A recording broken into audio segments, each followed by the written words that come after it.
Per la terza batteria, Silvia Di Martino in corsia 1, Christine Mikkelsen in 2, Silvia Moretto in 3, Concetta Peroni in 4, Vittoria Grotto in 5, Sara Maragno in 6, Elisa Marciani in 7, Asia Mouton in 8.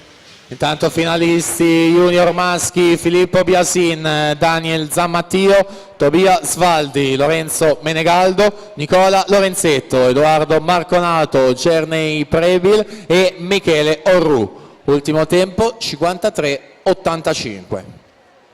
Ricordo ancora ai tecnici, per cortesia, prima possibile, entro comunque il termine delle gare della mattina, eventuale rinuncia a qualsiasi finale, per consentire l'ingresso delle riserve.